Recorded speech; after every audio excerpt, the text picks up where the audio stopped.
Good morning student. आप काफखंड में राम लक्ष्मण परशुराम संवाद पढ़ रहे थे, जिसके कवि हैं तुलसीदास।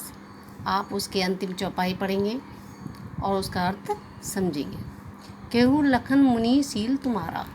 यहाँ पे लखन जी कहते हैं, हे मुनि, आपके सील माने स्वभाव, आपके स्वभाव के बारे में कौन नहीं जानता।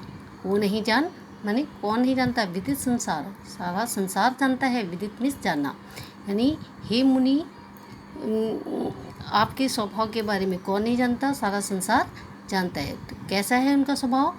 आपका स्वभाव बहुत क्रोधी है। आपने क्षत्रियों का नाश किया है। तो माता पिता ऋण भय नीके, आप माता पिता के ऋण में ऋण से क्या हो गए हो? मुक्त हो गए हो। गुरु ऋणु रहा सोच बढ़ जी के। अब आप गुरु के ऋण से मुक्त होने की बात सोच रहे हो। सो जनु हमरे माथे काढ़ा, और अब जो है गुरु ऋण से मुक्त होकर आप मुझे मारने की बात सोच रहे हो। आप मुझे मारकर गुरु ऋण से मुक्त होने की बात सोच रहे हो। दिन चले गए ब्याज बढ़, और जो गुरु का ऋण जो है बढ़ता ही जा रहा है, दिन पर दिन बढ़ते ही जा रहे हैं, और उसका ब्याज भी बढ़ता जा रहा है।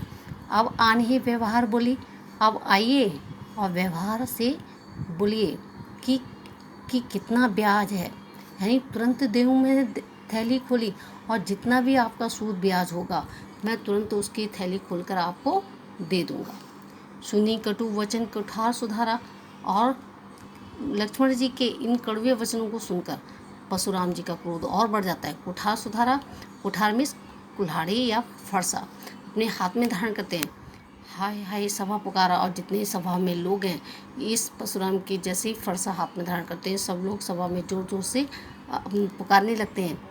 हाय हाय करके पुकारते हैं। रघुपर परशु दिखाऊँ मोहि, हे परशुराम जी, आप मुझे बार बार क्या दिखा रहे हो? फरसा, परशु में फरसा दिखा रहे हो।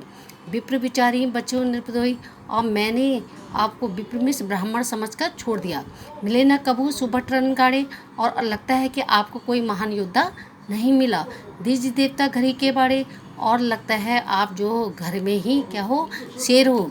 अनुचित कही सब लोगों पुकारे, और लोग जो है सब कह रहे हैं कि अनुचित हो गया, गलत हो रहा है ये सब।